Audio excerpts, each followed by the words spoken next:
नमस्कार, मैं हूं रिंकी वाजपेयी। आप देख रहे हैं FSC न्यूज।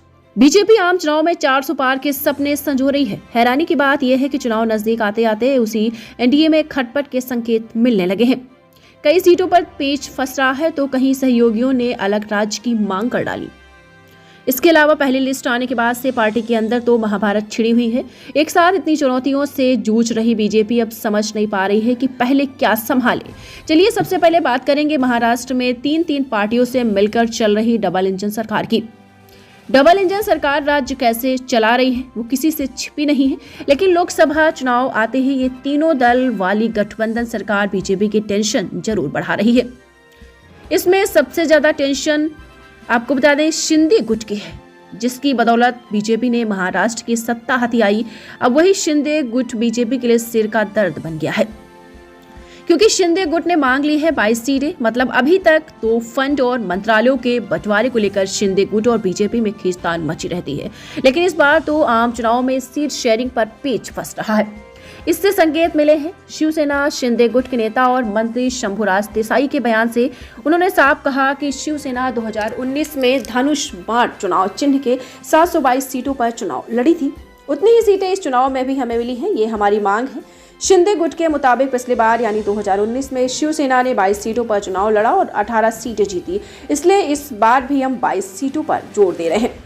ये कोई पहली बार नहीं है जो शिंदे गुट ने मांगी है। इससे पहले भी महाराष्ट्र बीजेपी अध्यक्ष 52 को लेकर बयान के बाद शिंदे गुट ने साफ कह दिया था कि किसी भी भ्रम में मत रहना, हम उन सारी सीटों पर चुनाव लड़ना चाहते हैं जिस पर हमारी ताकत बड़ी है। दरअसल 40 विधायकों वाली एकनाथ शिंदे की शिवसेना ने लोकसभा चुनाव के लिए 22 सीटों पर दावा ठोक दिया। शिंदे की सेना ने कहा कि इन 22 सीटों पर उनकी ताकत बड़ी है।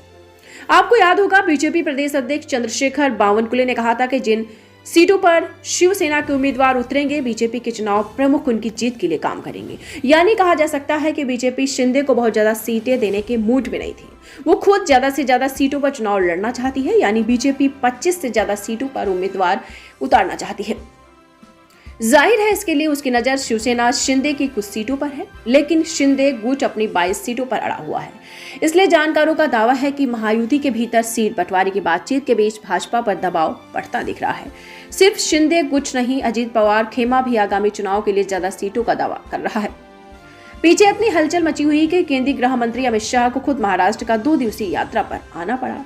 अजीत पवार खेमे की बात करें तो उसके पास केवल एक लोकसभा सीट रायगढ़ है, जिसका प्रतिनिधित्व पार्टी के प्रदेश अध्यक्ष सुनील पवार के खेमे के पास है, लेकिन अजीत गुट इन सीटों पर दावा ठोक रहा है। सूत्रों का मानना है कि अजीत पवार के नेतृत्व वाली एनसीपी कम से कम 10 लोकसभा सीटों पर चुनाव लड़ने पर अड़ी है, जबकि एकनाथ शिंदे के नेतृत्व वाली शिवसेना उन 18 सीटों पर दावा ठोक रही है जो 2019 के लोकसभा चुनाव में शिवसेना ने जीता था। महाराष्ट्र में जबरदस्त खींचतान मची है। इसके संकेत रामदास कदम के बयान से भी मिल गए हैं, जो उन्होंने एसएमई मंत्री नारायण राणे की तरफ से महाराष्ट्र में रत्नागिरी सिंध दुर्ग लोकसभा सीट पर बीजेपी का दावा करने के ठीक एक दिन बाद दिया था। रामदास कदम ने बीजेपी पर जोरदार हमला बोलते हुए पूछा कि बीजेपी आगामी लोकसभा चुनाव से पहले हर पार्टी को खत्म कर अकेले रहना चाहती है। कदम ने चेतावनी भरे लहजे में कहा था कि आप रायगढ़ पर दावा करेंगे, फिर आप रत्नागिरी सिंध दुर्गा सीट के लिए भी दावेदारी कर रहे हैं।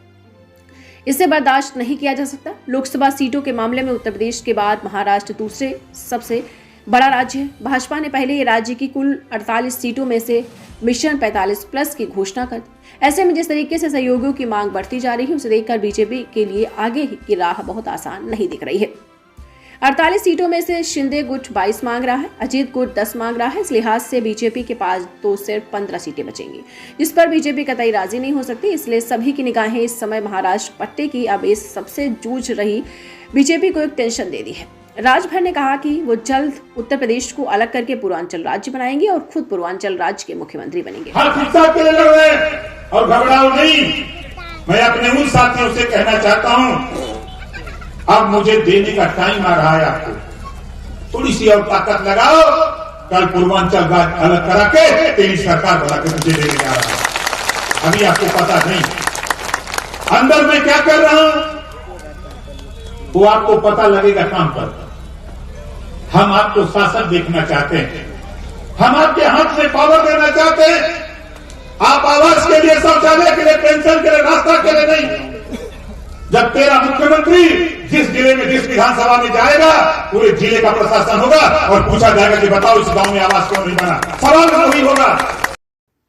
लोकसभा सीटों के लिहाज से देखा जाए तो प्रदेश में के 2 सबसे बड़े सूबे में तूफान आया हुआ है। अब ये तो सहयोगियों की बात, इसके अलावा पहली सूची आने के बाद से बीजेपी के अंदर जो खलबली मच गई वो किसी से छुपी नहीं है।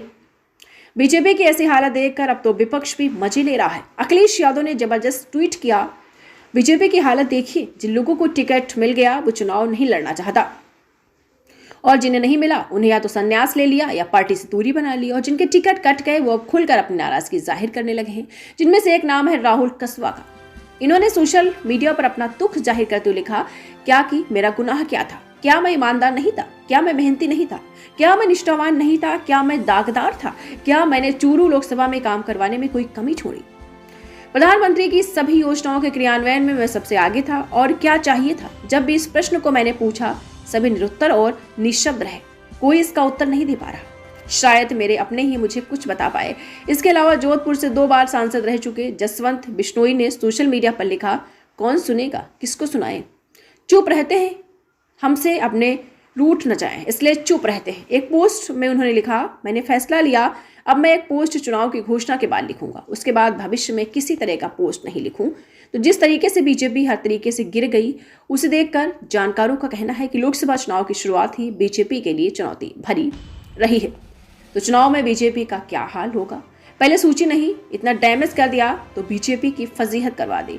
अब बीजेपी परेशान है कि पहले सहयोगियों को मनाए या अपने नेताओं को, क्योंकि आज की स्थिति में तो जिन लोगों के दम पर मोदी अपनी 3rd टर्म का सपना देख रहे हैं वे उल्टा बीजेपी और मोदी को ही आगे दिखा रहे हैं। तो हमारे साथ देखते रहिए फाइट अगेंस्ट क्रिमिनल चैनल और पढ़ते रहिए fight against criminal daily newspaper. आज की खबर में बस इतना ही। वीडियो को लाइक करें और चैनल को सब्सक्राइब कर लें जिससे आने वाली वीडियो की नोटिफिकेशन आपको मिलती रहे।